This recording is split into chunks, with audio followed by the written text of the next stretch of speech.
Bago dumalo sa proklamasyon, dumalaw muna si Senator-elect Grace Poe sa puntod ng amang si Fernando Poe Jr. Masaya naman para sa nagnumero unong si Poe, hindi lang ang kanyang pamilya kundi maging amang katiket niya sa Team Pinoy.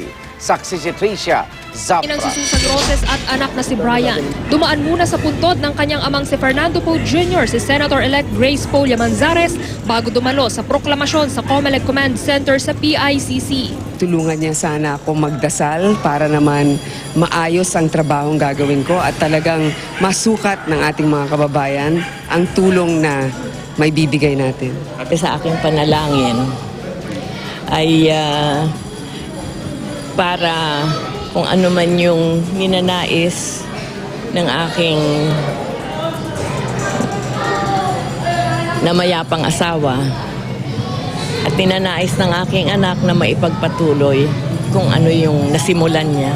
Nagtungo rin sila sa Quiapo Church kung saan madalas daw magsimba noon si FPJ.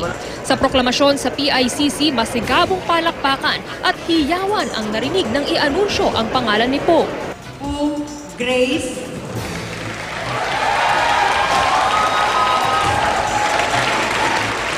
Ganun na lang ang galak ng kanyang kabiyak na si Neil Llamanzares. I'm going to be the proud husband and the supportive husband. When I started out my career, she was the one behind me 100%. Now it's her turn, and I intend to support her 100% too. Masaya rin daw para kay Poe si Senadora Loren Legarda na naging running mate ni FPJ noong 2004. Sa ngayon, pumapangalawa si Legarda sa bilangan. My heart is full of gratitude. Ako'y lubos na nagpapasalamat sa patuloy na tiwala at pagmamahal ng taong bayan.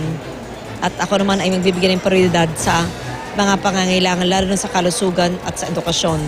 Ang kasalukuyang kasunod niya sa bilangan na si Senador Alan Peter Cayetano na napabalitang nakairingan ni Legarda, pagkakaisa raw ang hiling, hindi lang sa Team Pinoy kundi sa United Nationalist Alliance. We really have to work together. It's really not a time for politics, but really a time for performance. Masaya rin sa panalo si Senador Chis Escudero na kasama pa ang kasintahan niyang si Heart Evangelista.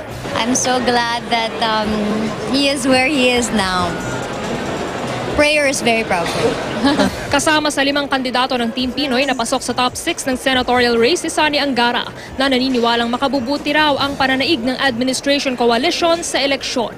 Magandang senyales yun para sa reforma ni Pangulong Noynoy sapagkat dapat smooth sailing na dahil alam natin presidential election na sa 2016. So yung gustong isulong ng mga reforma dapat iuna na po. Tricia Zapra, ang inyong saksi.